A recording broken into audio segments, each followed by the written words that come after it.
Luis Gambacorta here, and today I'm very, very excited to have Davin Michael on the call. So Davin, welcome. Hey, thanks, Tiz. How are you? It's good to see you. Likewise. Davin and I met many, many years ago through a common friend in Cyprus, and then we reconnected actually, I think a few months ago on a cruise. The reason I wanted to bring Davin on board today is that he's one of those entrepreneurs who's done 1,000,000,001 things online and offline. But before I kind of ruin the surprise, I'm just going to shut up and ask you, Davin, so who are you? You know, I've heard great things about you. You know, what have you done in the internet marketing space? I know you're involved a lot in the crypto space now. You're doing some really cool stuff in the Philippines. You know, what brought you here? Absolutely. Well, first of all, just so y'all know, I'm not wearing these sunglasses to be impersonal. It's because my house is very light, and I had LASIK about 10 years ago, and so I kind of just wear these shades. But just to kind of show you where I am, this is our new home in Puerto Rico. I'm in my man cave. There's my little puppy right there. That's Penny. Wow. And we moved to Puerto Rico a few months ago. We live here half the year. And let me just show you outside. Hopefully we don't have enough bandwidth, but we live right here on the marina. Are we still connected, Tiz? Can you see? Yeah, absolutely. That is amazing. Right, beach over there, and then we live here on the marina, and it's a little cloudy. It might rain today, but when it rains here, it rains for about 5 minutes. And is that San Juan? We're about 45 minutes from San Juan, actually. And we're so we're kind of in the suburbs, and it's a trade-off. We live in a gated community, and it's gorgeous here, and we have like golf courses and restaurants and tennis, and it's really neat, and a wonderful community of people. Like, we just love it. We're literally, we have something social to do with them maybe two times a week, 3 times a week. It's crazy. I think we're more social here than we are in Vegas, which is where we live the other half of the year. But it is a trade-off. I wish it was closer to San Juan because, you know, as you stated, I am in the crypto space as well. I have been for about a year, and there's a lot of crypto billionaires here in Puerto Rico because it's a very favorable environment tax-wise for U.S. citizens, and that's why I'm here. And so there's all these movers and shakers, and I love to meet with them, but quite often, like I meet with them a lot, but a lot of time I don't because it's, 45 minutes. You don't want to get in the car and go all the way. You get kind of, comfortable. So I wish it was closer to San Juan, but anyways, it's 45 minutes, and that's without traffic. It could be about an hour and a half with traffic, which is not good. Yeah. So anyways, you want to know about myself. So I've been self-employed for over 30 years, and I have to tell you, whenever I hear that number, I crack up because up until a little while ago, I thought it was 20. And I started doing math. I was like, oh my gosh, I've been self-employed for nearly 30 years. I don't know where the time has gone. Of course, I started my business when I was 4 years old. No, I actually started my business. Of course. Don't do the math. But today I'm founder and CEO of 123 Employee. We're the premier outsourcing centers in the Philippines. We have hundreds and hundreds and hundreds and hundreds and hundreds of employees on 3 continents. We work with young, bright entrepreneurs like all of you out there watching this, and some of the biggest thought leaders on the planet, like Tiz. And we do all the busy stuff in their business: internet marketing, social media, telemarketing, back office tasks, inbound, outbound voice, all the busy stuff in their business. We call it busy stuff BS, so they can focus. So that they can focus on the income-generating activities in their business and the things that really juice them and excite them. Our mission at 123 Employee is to rescue lifestyle-starved entrepreneurs, give them their time back and their lives back. And we love doing it. It's super fun. When we started our business about a decade ago, entrepreneurs knew nothing about outsourcing. The big companies were doing it. Most entrepreneurs were not. And in the very early days, we realized that if we really wanted to be in business, if we wanted to have a market to market to, we'd have to create that market somehow. It didn't exist. And so we really sat down and we said, well, how are we going to do this? And we adopted an educational model. I started writing books, obviously became a bestseller. I started creating info products. I began speaking on stages all over the globe. We started doing events all over the world. We've done them in Australia, the US, New Zealand, Europe, Asia. And as we began educating our market, we began to have clients, and we have used that model all the way to today. We still use it, and so we kind of educate people, and eventually they end up coming over and working with us. And we work through all different types of verticals. We work with, crypto exchanges. We work with real estate companies, e-com people. I mean, the list just goes on and on. And it's everything from solopreneurs all the way up to big companies.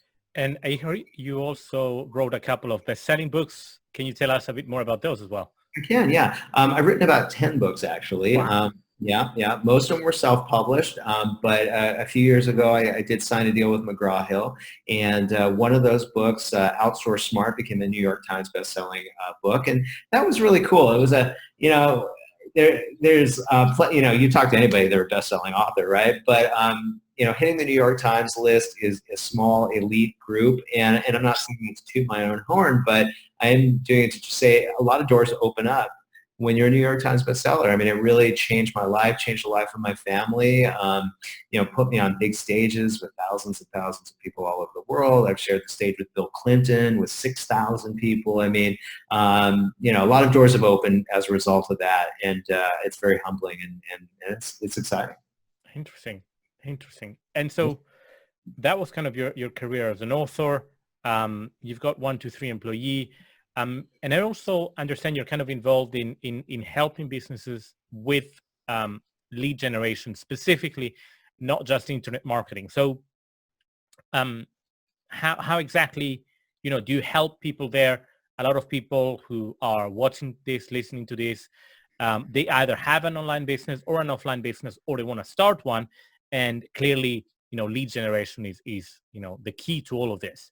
It's something that everyone needs, yet only very few people figured out. So how can you help them? Yeah, absolutely. I'm always shocked at how many businesses, they have an idea, and they open this business, and they don't have any customers. And so, they think they're just going to open their doors and everybody's going to come running in, but that is not the case. Matter of fact, I've learned over the last 30 years in business is that the lifeblood of all business is lead gen. If you have a ton of business coming, a ton of leads, ton of business coming through your door, if your bank accounts are overflowing with money, then you can probably buy yourself out of just about any challenge that you face in your business today, right? And so that's the key, to have a strong, growing business with a ton of business coming through the door. Everything else you can figure out. And so our mission at 123 Employee, well, besides rescuing lifestyle startup entrepreneurs, is to help them find more leads and more business. And we're very marketing centric at 123. We realize the lifeblood of all business is leads and marketing. So if you don't tell us otherwise, that's what we're going to focus on. Now, some people come to us and say, hey, I have that dialed in. I have a bunch of business coming through the door. Just, pick up my phones or handle my scheduling or do my social media, and we're happy to do that. But if you don't tell us otherwise, we're going to really focus on getting more business through the door. And so that's what we do. And we've created over the years adjuncts to that service, not just offering service, but we've created software products that help with the lead gen. As a matter of fact, in the social media space, what we've learned is that so many people use social media. It's an amazing branding tool. It's an amazing way to have a relationship with your clients and prospects. But what I think a lot of entrepreneurs and businesses have not mastered is using social media for lead gen. And so we recently created a software platform called Social Sonic.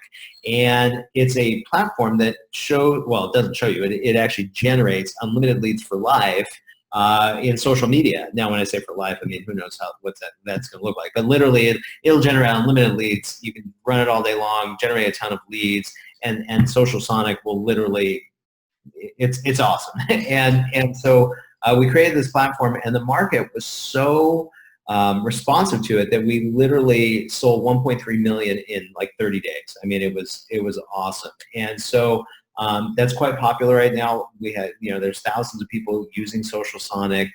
And the way we really supercharge that is we have our 123 Employee virtual assistants. They're all trained on Social Sonic. So they're helping our clients generate leads through that. So that's, besides crypto, that's probably one of the things I'm probably most excited about right now.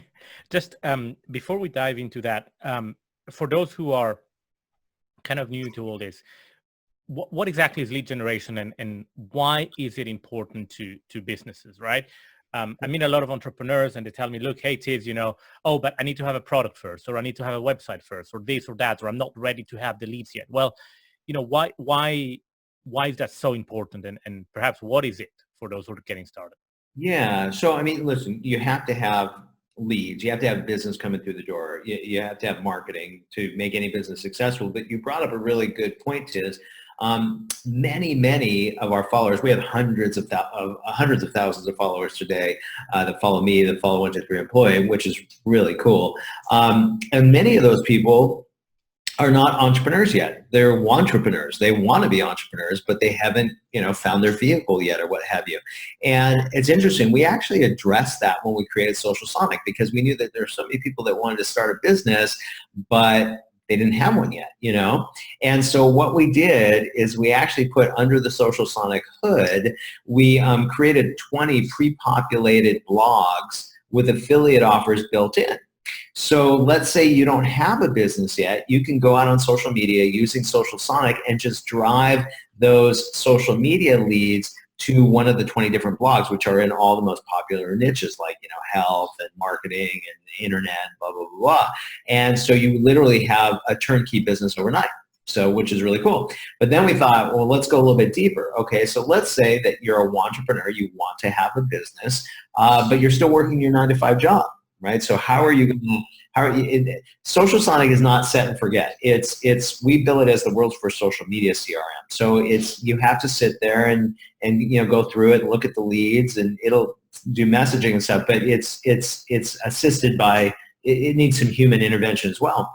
So what we did is when we took Social Sonic, we actually bundled it with a 123 Employee virtual assistant to run the platform for them. So in my opinion, it's the first time in history that if you have a JOB, if you're busy working that job, you can have your assistant starting up your business and running it from home. Wow. Well, I guess not from home, I guess from our offices, but running that business while you're not at home, while you're at work, until such time as you can, kiss that JOB goodbye and come work it full time, or maybe you decide that you don't want to do that. You love your job and you just want to have this as a second stream of income. So it's pretty neat. I really think that we created something really cool, and the market has kind of confirmed that. So yeah.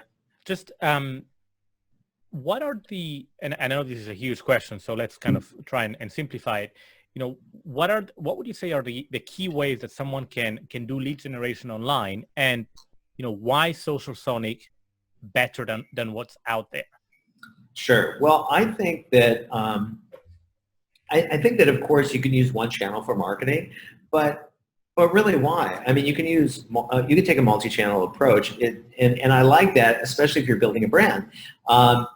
If I like to think that when entrepreneurs think about outsourcing, they think about 123 Employee. That's because we've created a brand around that. If you go to a conference, people say, try out our software platform or what have you, and hey, if you don't have time and you need some help, get a 123 Employee virtual assistant. I hear that all the time from stages and stuff. And why is that? Well, it's because I speak on stages all over the globe. We sponsor events all over the globe.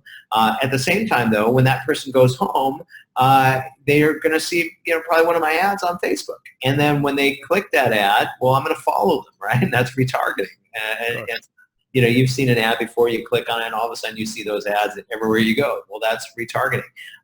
And then at some point you may hear me on a podcast, like with Tiz here, or you may hear me on the radio, doing an interview. And that's because we take a multi-channel approach to our marketing. You may get an email from me. So I think Social Sonic is a tremendous way to generate leads. It's not the only way. And I think that it's better to take a multi-channel approach to your marketing, right? And that way, people are seeing you everywhere. Because what happens when you actually build a brand, you become a trusted source. People start talking about you. In addition to that, you can charge more for your services, or you can charge more for your product. I mean, jeans, Levi's jeans are made in the same factories as Guess jeans, but guess which ones cost more, right? And that's because they built the brand, right? So, so it's a great way to generate leads, but you should, I say, take a multi-channel approach, multi-pronged approach to your marketing. Okay. So you mentioned Social Sonic. It has an element of a kind of human interaction, which is social media lead generation, right? Exactly. Can you give us an overview of how can someone generate leads through social media? Yeah, absolutely. So, well, rather than just social media, I'll say using Social Sonic. So, what you could do is, let's say you go through Twitter with Social Sonic. So, Twitter is probably the greatest database on the planet, and it's highly searchable. You can hone in on your exact target client. You can do it or a future client based on a few ways. One is who they are following, right? So what do we know of followers of Tiz? They're probably interested in cryptocurrency and making money online or making money from home, right? So that's number one. You can also find the right people by what's in their bio. So if somebody is an author or speaker, that is going to be in their bio. And then finally, we can target people by what they're talking about, right? So if somebody's talking about cryptocurrency all the time, then we know that that is somebody that's very interested in cryptocurrency, right? So in doing that, we can target who we want to reach. Now, the next step is through Social Sonic, there's a lot of ways we can communicate with them. One is we can comment on their tweets, all right? So that comment on the tweeting is not an automated process. So somebody, kind of needs to be there doing that. Right. It could be you or it could be your virtual assistant. Then the next thing that Social Sonic does automatically is it starts following that person. That person then sees a social signal on their phone like, oh, this person's following me. That's interesting. And then they'll either follow you back or they'll check out your profile and then they'll follow you back. Once they follow you back, that triggers a autoresponder sequence of direct messages that warms them up until such time as they go to your website, call for more information, click on your social media, or buy your product, whatever that call to action is.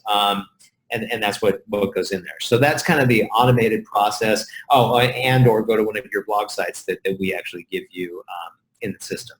So yeah, that's kind of how it works. Interesting. And yeah. So it sounds like that's mostly Twitter. That's correct. Yeah, because it's the most highly searchable database. It's massive. There's enough business on Twitter to last you 10,000 lifetimes. Maybe you could share some information on how you've seen Twitter leads and lead generation compared to, say, Facebook or other forms of social media lead gen. Sure. So they're actually both great. I personally like Twitter. That's where the thought leaders are. That's where the celebrities are. And that's where people are talking. But they are talking on Facebook too. Quite frankly, we developed a product around Twitter because Facebook doesn't have an open API anymore. So they don't for that type of thing. They used to. And when we were in beta of the product, we did offer Facebook in there, but unfortunately it's not possible now. So that's why. Okay. Okay. So by the sounds of it, this is a type of organic lead generation.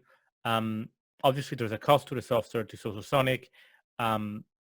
How would you say this type of kind of organic Twitter lead generation stacks up against, for example, Twitter ads? So basically, the difference is primarily ours treats Twitter like a CRM. Right. And so it allows you the search functionality and the follow-up features of a CRM, as well as the automation that you would find as well. So that's kind of the big differentiator. And that's what makes Social Sonic so powerful. Interesting. Mm-hmm. I think just before we wrap up our interview today, Davin, I always like to kind of find out what is behind the success, what is behind the product and the man. So let's say, you've obviously been very successful and you've been in business for a long time. What made you successful? As for a starting entrepreneur or someone who's just, transitioning from a corporate career into a business, what made you successful? Yeah, I think a lot of what makes us is what happened to us in our formative years. Because I think that's kind of what molds who we are. And then over the years and years, we just develop layers and we think that who we are is just who we are, right? Like that. But the reality is that it all happens when we're young. I'll tell you what happened for me. So I grew up kind of lower middle class. We certainly weren't poor, but we never had a lot of money. I would ask for lots of things as a spoiled child would do. And most of the time the answer was no, because we just didn't have the money. Right. My family, my dad never made more than $30,000 a year. He was a company man, worked for the same company for 40 years. My mom didn't work, and we lived off that, and we, there was always food on the table, what have you. And we were fine. But what happened was, had I just grown up in that environment, I think who knows, I would have maybe gone out and got a job, or who knows. But what happened was, there was my Uncle Mo. My Uncle Mo was the smartest man I ever knew. My dad was my hero for a lot of reasons, but my Uncle Mo was the smartest man I ever knew. He grew up the son of a junkyard dealer. He was one of 10 kids. I mean, you want to talk about growing up poor. He grew up dirt poor. And as he got older, became a prolific doctor in Beverly Hills, very famous, very successful. And I would hang on every word my Uncle Mo ever told me, anything he ever told me to do, because he was just so dang smart. But what happened was, on the holidays, we would go to see my Uncle Mo. We would always go to my Uncle Mo's for the holidays. And he had a big mansion in Beverly Hills. There was always wonderful food and incredible toys, and it was just so much fun, and it was awesome. And I saw, he had beautiful cars and so on and so forth, and it just looked incredible to me. And then I went back to my life. Right. and then I went back to my Uncle Mo's, and it was like awesome. And then I went back to my life. And then I went back to my Uncle Mo's, and it was incredible. And then I went back to my life. And over time, I was like, I want that life. That's what I want. And it made me very hungry at a very young age. By the time I was 10 years old, I wanted that life. At 10 years old.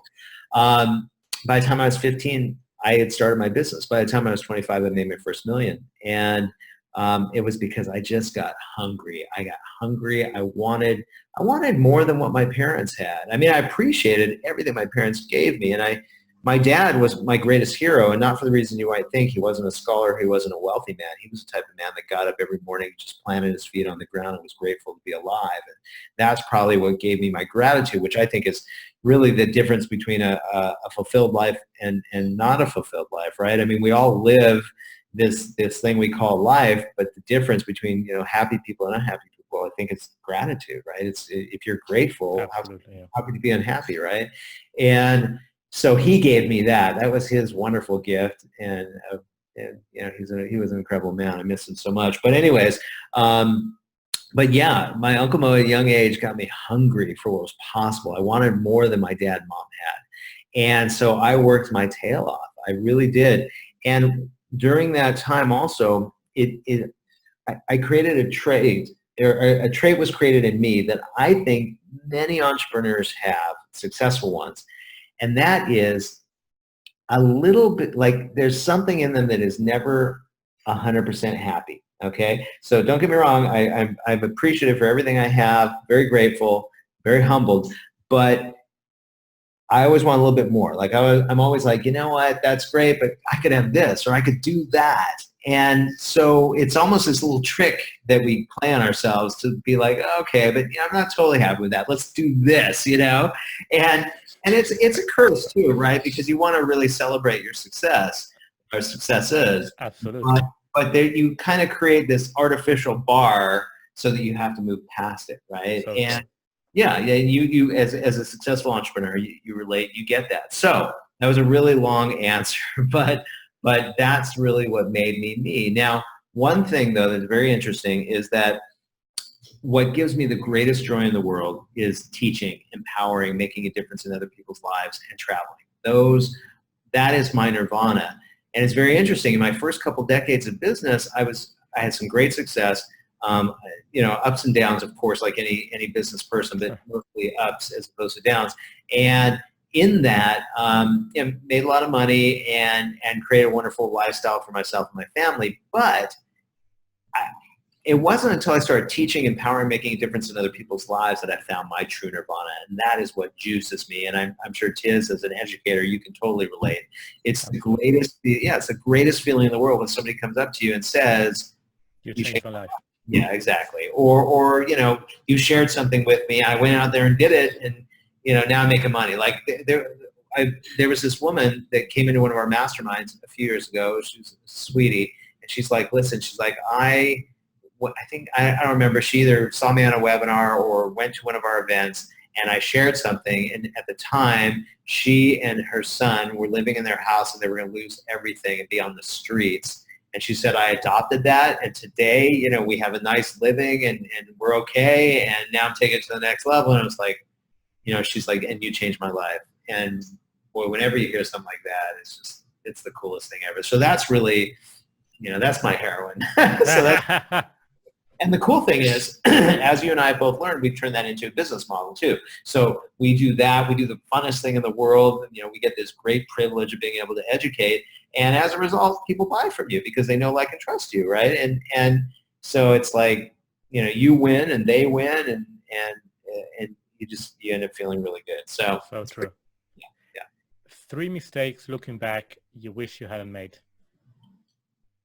So as you know, we've had a very big play over the last year in crypto. Sure.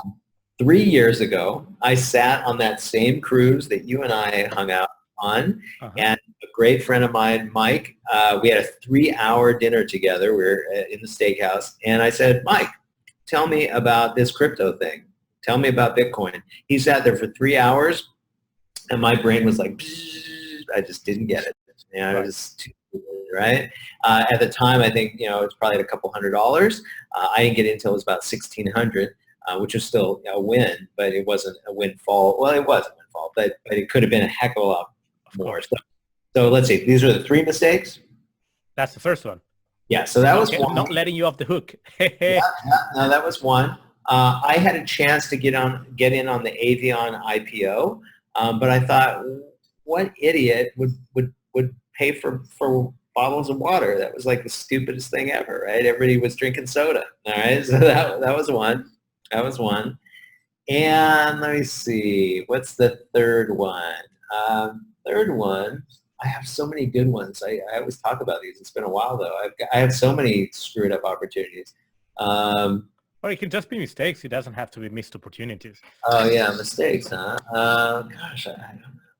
Oh, this would be so easy. Oh my God, I can't believe I can't think of one right now. I have so many. Let's see.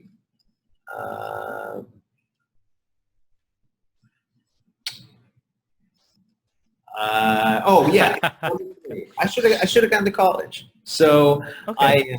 I did go to college, but only for a year. My business took off, but I always said if I had a college degree, I'd probably be working for me, but because I have people with college degrees that work for me now. But I really would have loved to have had the college experience, to go away and maybe be in a fraternity and just have that brotherhood experience. I think that would have been pretty cool. Do all that crazy stuff. Yeah. Interesting. Yeah. Davin, it's been amazing. I think we'll have to wrap things up here. I need to dash. Thank you so much for. I think it's been very enlightening. Thank you for sharing this, not just your personal story, but also I think it's been very enlightening to hear and for me as one to learn how much lead generation and how successful organic lead generation on Twitter can be. Sure. It's something that I should do more of. It's something that I have never tested actually, but it sounds like that has huge potential. So thank you for sharing that. I think this is something that you've kind of helped a lot of people learn about Twitter lead gen. Yeah, my pleasure. Yeah. Awesome. Thank you for making the time. Thanks, buddy. Thanks, everybody. Bye-bye.